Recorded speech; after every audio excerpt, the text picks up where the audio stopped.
Shalom, queridos. Hoje é Marcos capítulo 14. Tem o tema: o início do sofrimento de Jesus.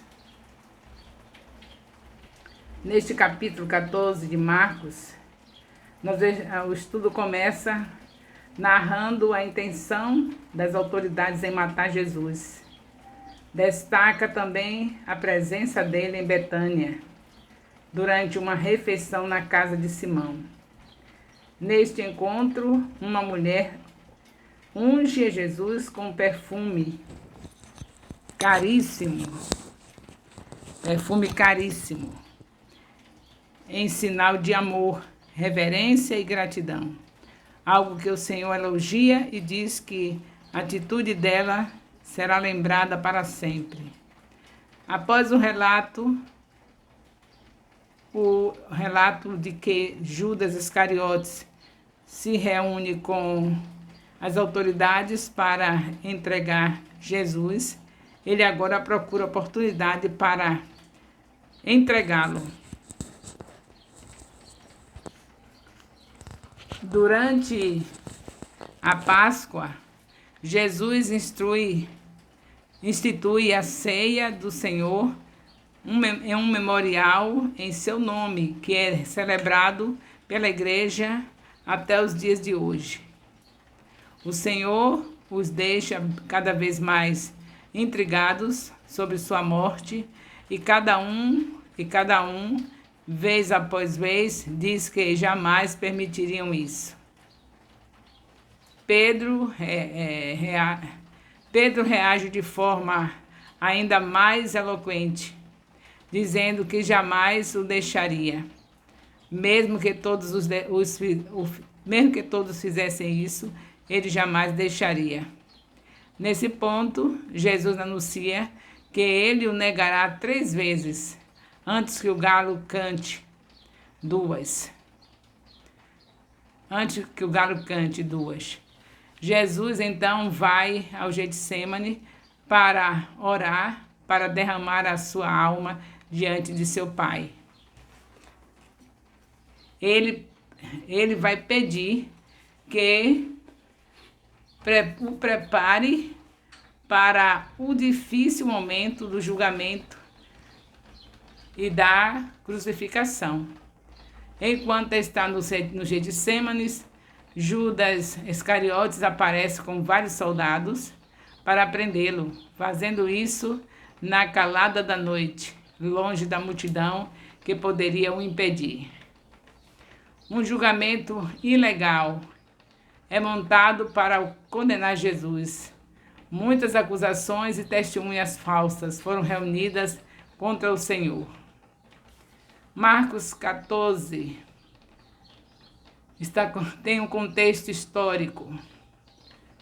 Após o Sermão do Monte das Oliveiras, Jesus entrará em sua jornada, a cruz, passando por diversos momentos de aflição e sofrimento. Até aqui o Mestre preparou seus discípulos, os ensinou, orou com eles e os amou. Mas, a partir de agora, ele trilhará esse caminho sozinho, como um cordeiro mudo ao matadouro, disposto e pronto a trazer esperança ao mundo. Ele está pronto. Marcos 14:1. A trama da morte de Jesus. Após 2 dias, aponta para o início essa frase após 2 dias, está apontando para o início da Páscoa judaica e da festa dos pães ázimos. Isso significa que o Sinédrio tramou a morte de Jesus em algum momento entre o pôr do sol da terça-feira e o pôr do sol da quarta-feira. Marcos 14:2. Os fariseus hesitam por causa da multidão. Mas eles disseram: não no dia da festa, para que não haja tumulto entre as pessoas. O Sinédrio hesitou em agir por causa da popularidade de Jesus entre as pessoas que afluíram para a cidade por ocasião da Páscoa. Marcos 14:3. A mulher da casa de Simão.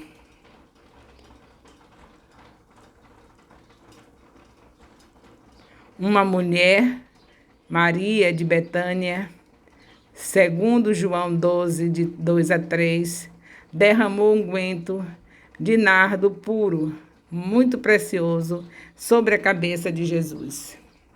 Marcos 14, de 4-5. O valor de um pecado. Alguns ali se indignaram com o desperdício do perfume caro. Um denário era o salário de um dia de um trabalhador comum. Mateus 22, versículo 2.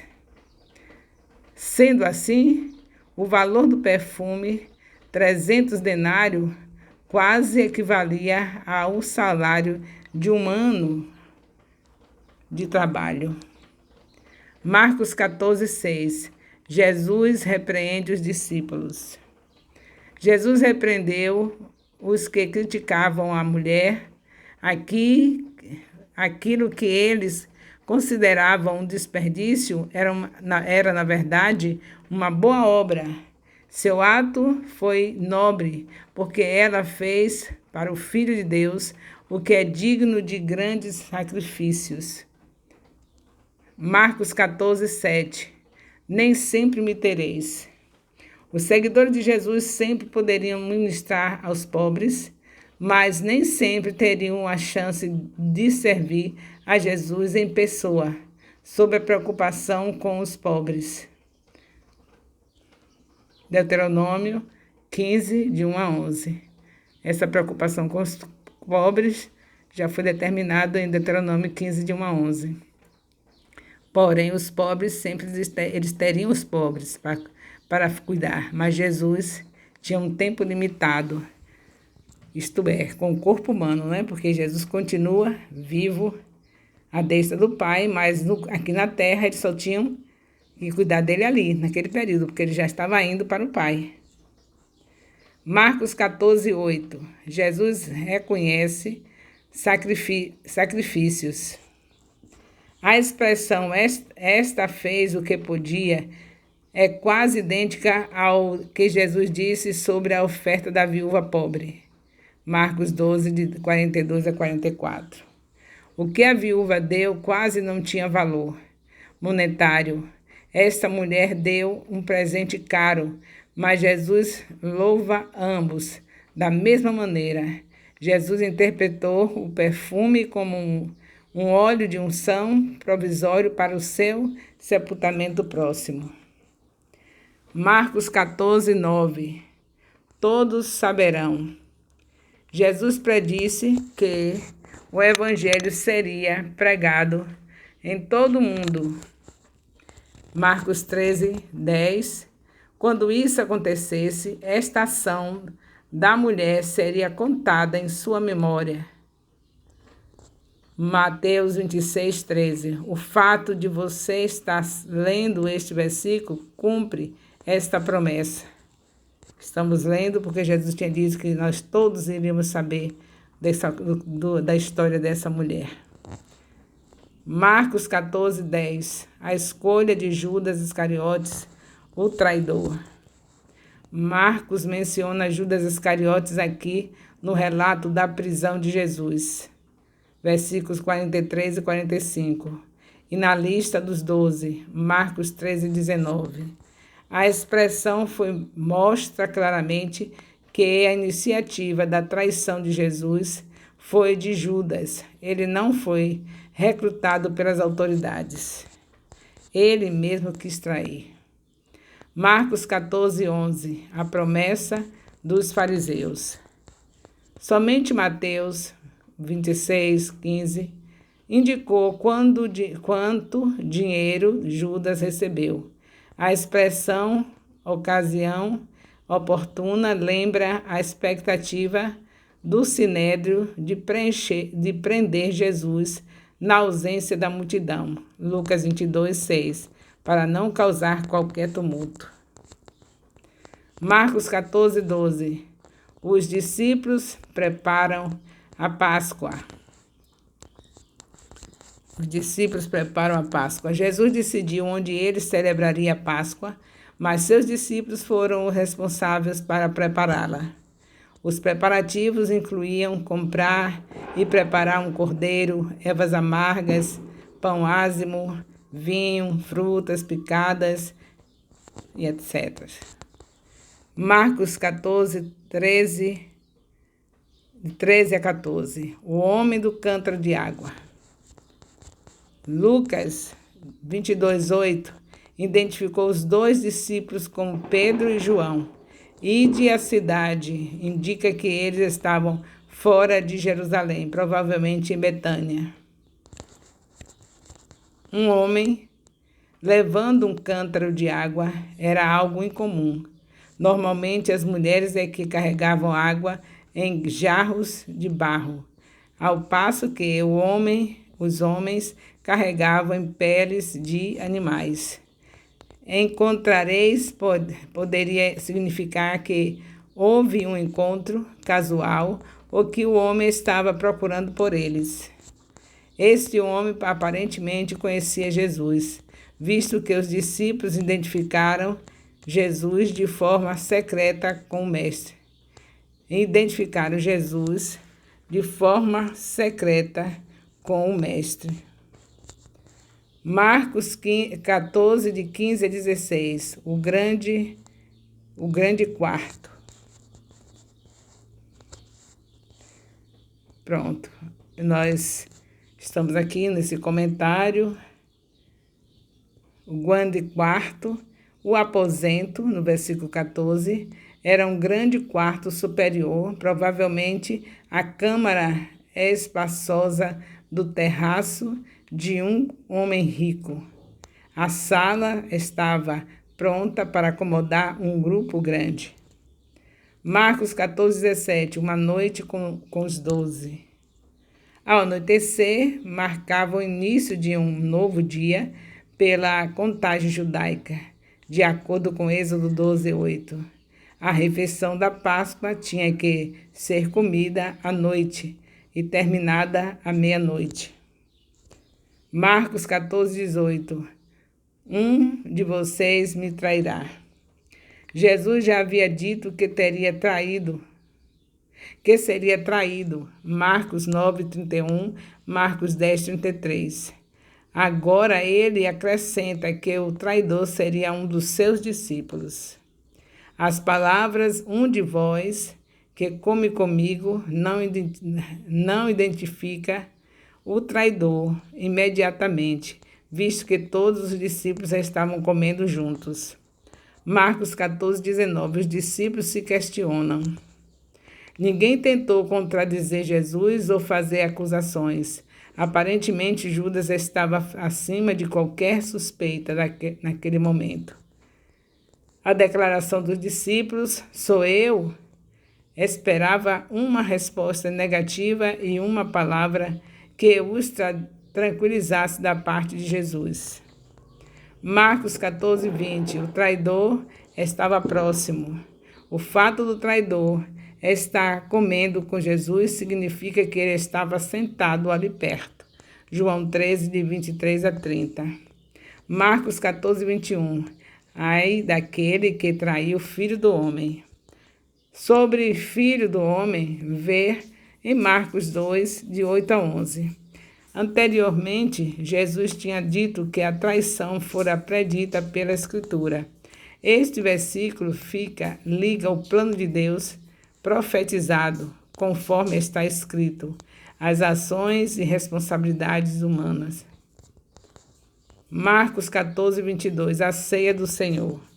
Marcos não especificou em que parte no andamento tradicional da refeição da Páscoa Jesus instituiu a ceia do Senhor, isto é, o meu corpo é uma metáfora.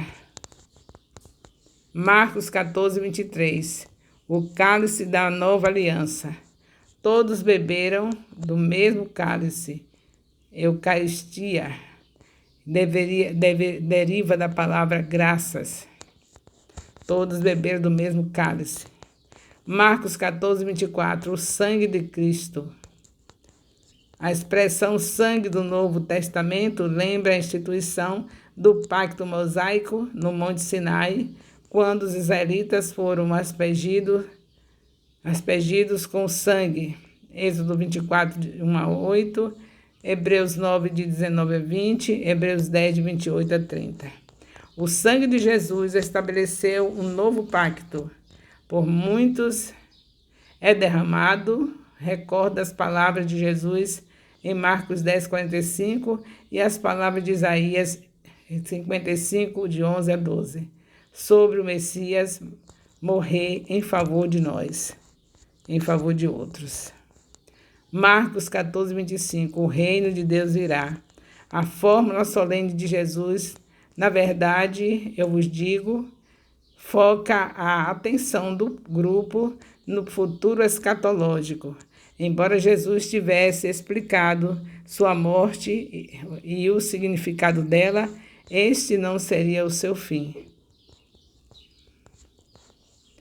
Viria o dia, Marcos 3,17, em que ele beberia com eles no reino de Deus.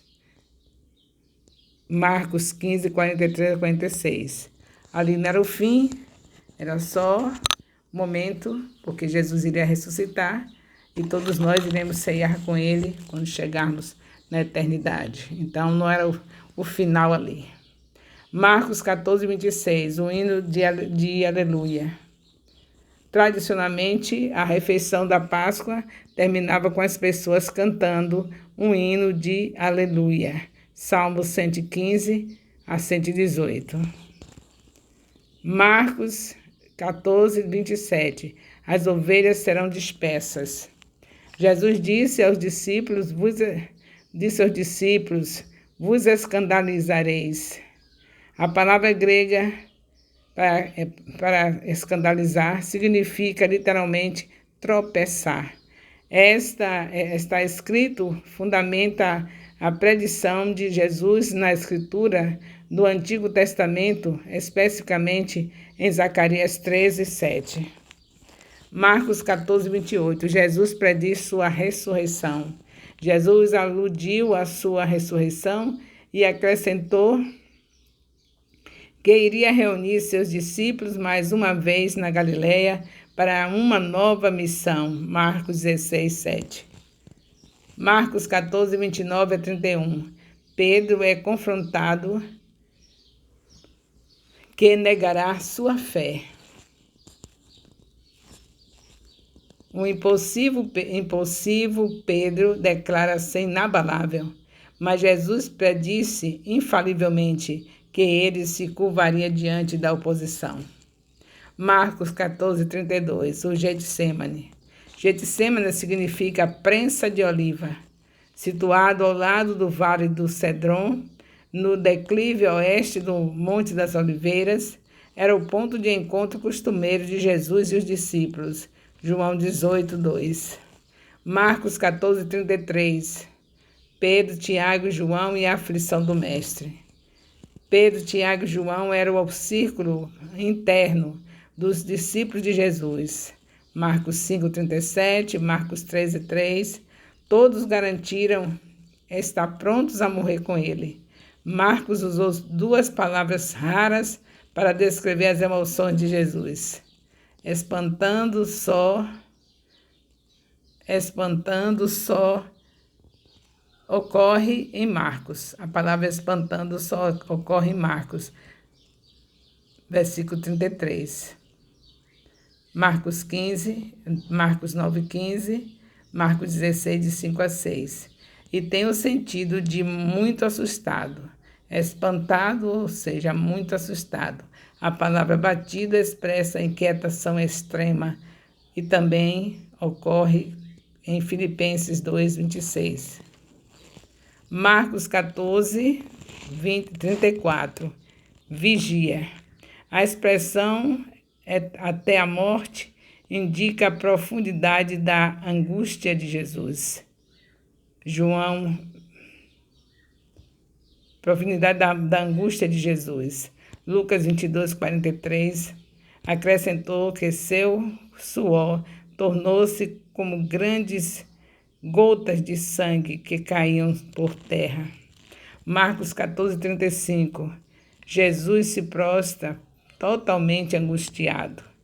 Prostou-se, retrata Jesus desfalecendo sob o peso da missão. Lucas 22, 41. Aquela hora se refere à morte de Jesus, estipulada por Deus. João 7, 30, João 8, 20, João 12, 23, João 17, 1. Se fosse possível, era um pedido para que Deus mudasse o plano. Marcos 14, 36, o pedido de Jesus. Abba é Pai, em aramaico. As palavras de Jesus, todas as coisas te são possíveis, afirmaram o poder de Deus e lembraram seus ensinamentos. Este cálice indica sofrimento e morte. Marcos 10, 38 a 39. Mas também o juízo de Deus sobre o pecado. Marcos 14, 24. Jeremias 25, de 15 a 16. 2 Coríntios 5, 21. Marcos 1 Pedro 2, 24. Não seja como eu quero, mas como tu queres. Recorda a oração modelo de Jesus. Mateus 6, 10. O que definia vida de Jesus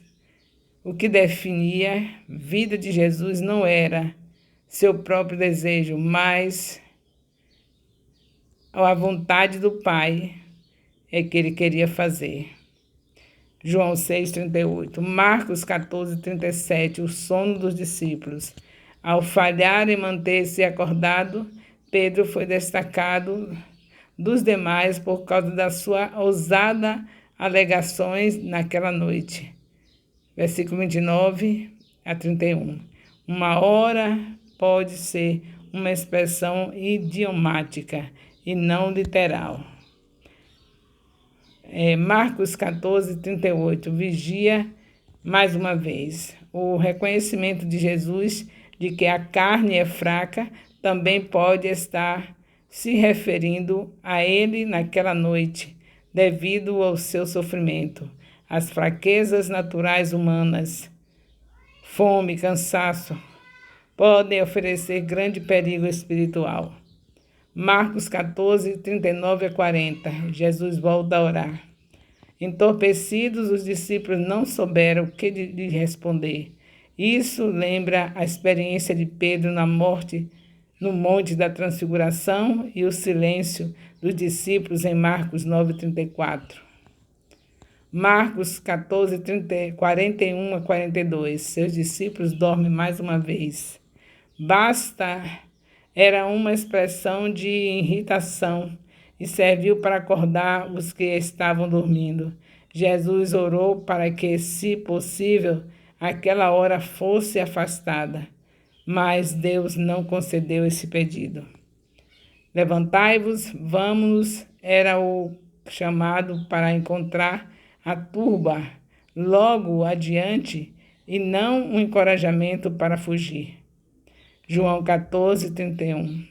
As palavras eis que é chegado, eis e é chegado indicam que eles podiam ver as rochas da multidão que se aproximava. Marcos 14, 43. Judas revela ser traidor. Em cumprimento da predição de Jesus, Marcos 8, 31, a multidão vinha da parte dos principais sacerdotes, escribas e anciãos. Os 3 grupos do Sinédrio eram o destacamento de prisão oficialmente autorizado. Marcos 14, 44. O beijo. Sinal que se refere a um gesto combinado previamente. Neste caso, o sinal era um beijo, provavelmente na bochecha. Embora o beijo fosse uma saudação comum, Lucas 7, 45, Atos 20, 37, Romanos 16, 16, esta é a única vez que se registra um discípulo saudando Jesus desse modo. 2 Samuel 20, de 9 a 10. Marcos 14, 45. Judas entrega Jesus. Mestre e rabi significa meu grande homem.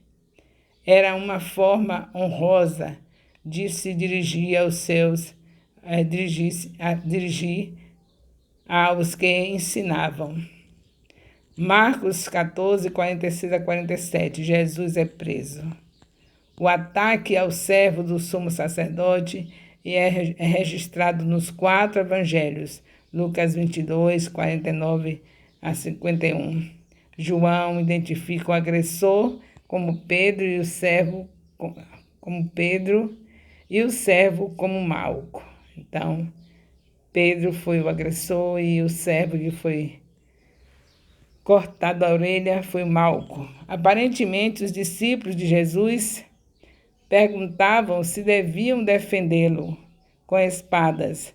Lucas 22, 49. Mas Pedro não esperou a resposta.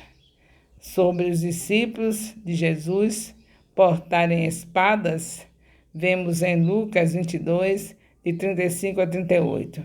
Jesus restaurou a orelha de Malco. Lucas 22, 51. Marcos 14, de 48 a 50, Jesus os questiona e seus discípulos fogem. As escrituras que precisam ser cumpridas, não delas. As escrituras que precisam ser cumpridas. Todos os deixaram e se refere aos discípulos que fugiram deixando Jesus. Marcos 14, 51 a 52. O jovem não é identificado, mas muitos têm sugerido que era João Marcos, o autor deste evangelho. Marcos 14, 53 a 65, parte 2. Nenhum evangelho registra de forma abrangente o julgamento de Jesus. Cada um enfatiza diferentes eventos e perspectivas. Todavia, está claro que as autoridades políticas romanas e os líderes religiosos judeus estavam envolvidos na determinação da sentença de morte de Jesus. Marcos 14, 53, Jesus é levado. Conduziram se refere ao que prenderam o Senhor Jesus. Mateus disse que o sumo sacerdote era Caifás, que serviu entre 18 a 36 depois de Cristo. O fato que os 3 grupos estavam reunidos indicam que este era um encontro no Sinédrio, verso 43 a 55. Marcos 14, 54, Pedro segue escondido. Pedro seguiu o destacamento de prisão e, por fim, aquecia-se no palácio do sumo sacerdote. Marcos 14, 55 a 56. O Sinédrio procura motivos. O Sinédrio inteiro, especialmente os principais sacerdotes, já não haviam decidido executar Jesus, de modo que ficaram procurando provas para justificar seu plano. Muitas pessoas testemunhavam falsamente coisas que não concordavam sob interrogatório cruzado. O Antigo Testamento requeria a concordância de 2 testemunhas em uma causa máxima. número 35, 30, Deuteronômio 17, 6, Deuteronômio 19, 15. Marcos 14, 57 a 58, os falsos testemunhos. Alguns que testemunhavam falsamente disseram ter sido uma experiência de primeira mão. Aparentemente, eles distorceram a observação de Jesus em Marcos 13, 2, em que é usada as mesmas palavras para destruir. Marcos 14, 59, testemunhos sem fundamento. Somente Marcos tomou nota que nem assim o testemunho dos acusadores concordavam. Os judeus levavam a sério ameaças contra o templo. Jeremias 26, 7, de 7 a 24. Esta acusação foi dirigida a Jesus mais uma vez quando estava pendurado na cruz. Marcos 15, 29. Marcos 14, 60. Caifás, frustrado com a incompetência da ação legal, Caifás levantou-se e ele mesmo entregou a Jesus. Marcos 14, 61 a 62. Vereis o homem, o Filho do Homem. Em todo o Evangelho de Marcos, Jesus se esquivou do título de Cristo para evitar mau entendimento, mas aqui ele o abraçou. Sou. Lucas 22, 67, ecoa o nome de Deus. Êxodo 3, 14. Então Jesus alternou para a sua autodesignação favorita, Filho do Homem, que vem de si. Filho do Homem, que vem do Salmo 110, versículo 2, Daniel 7, 13. Está sentado à direita era uma honra.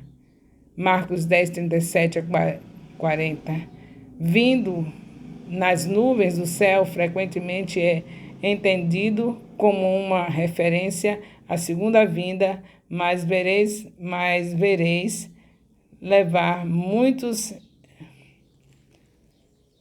como a segunda vinda, mas vereis muitos intérpretes a entender que Jesus estava se referindo à sua entronização nos céus após a ascensão.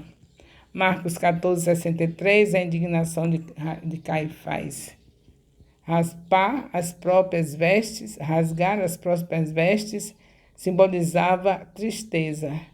Gênesis 37, 34, Josué 7, 6, 2 Samuel 1, 11 a 12, 2 Reis 2, 12, horror diante, significava tristeza ou horror diante de uma blasfêmia.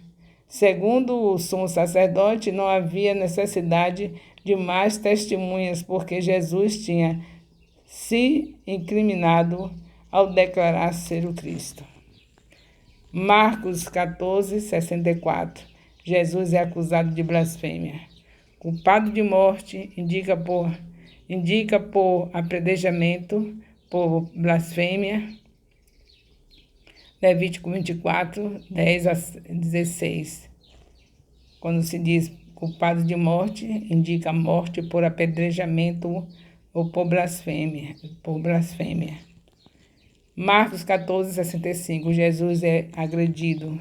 Cuspir no rosto de alguém era o pior dos insultos. Números 12 e 14. Deuteronômio 25, de 9, versículo 9. Jó 30, de 9 a 10. Jesus predisse que isso iria acontecer. Isaías descreveu este como um dos sofrimentos do servo do Senhor. Isaías 50, 60. Marcos 14, versículo 66. Pedro é reconhecido. Este versículo retoma o versículo 54. A expressão embaixo, no palácio, indica que a audição de Jesus foi feita no salão acima do nível da entrada da casa do sacerdote, do sumo sacerdote. Marcos 14:67, Pedro é acusado. Enquanto Pedro estava no pátio de casa do sumo sacerdote, uma serva disse que o tinha visto com Jesus de Nazaré, o galileu. Marcos 14:68, Pedro nega Jesus uma vez. Muitos manuscritos não inclui e o galo cantou. Somente Marcos registrou Jesus predizendo que o galo cantaria 2 vezes. Este é o ponto lógico para o primeiro galo, apesar de aparentemente ter escapado da atenção de Pedro. Marcos 14:69, Pedro é novamente reconhecido. A expressão e a cunhada, vendo outra vez, parece implicar que a mesma serva confrontou Pedro de novo, mas Mateus disse que era uma pessoa diferente. Desta vez, os que ali estavam ficaram cientes da identidade de Pedro.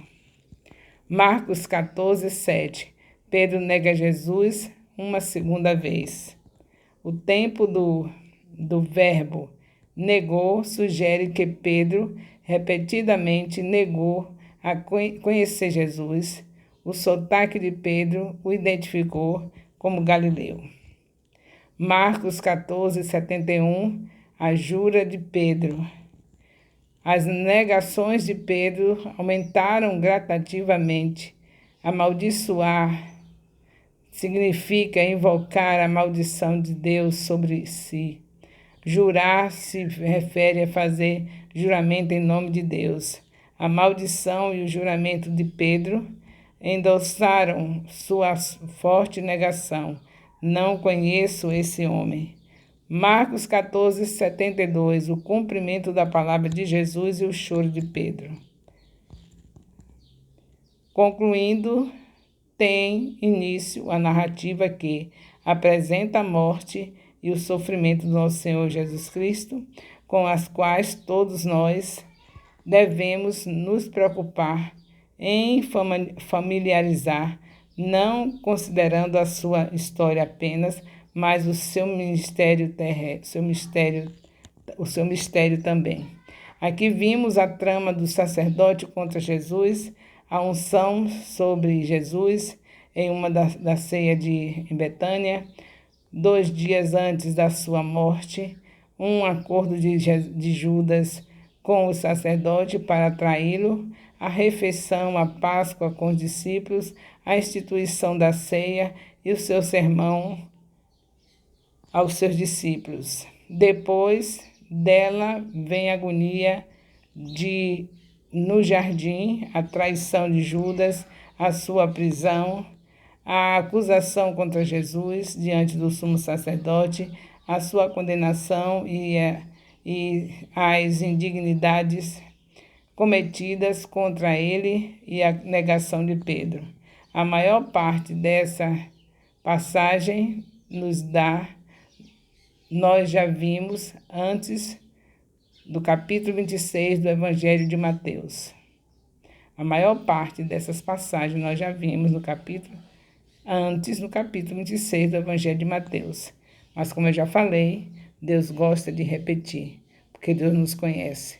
A gente não pode esquecer de tudo que Jesus sofreu. Temos que lembrar disso pelo menos e ser grato por ter dado a vida por nós. O amor de Deus, nosso Pai, a graça salvadora do nosso Senhor Jesus Cristo, a comunhão do Espírito Santo, seja com todos os discipuladores, todos os líderes de células, com seus discípulos e os componentes das células, desde agora e para sempre. Amém. Louvado seja Deus.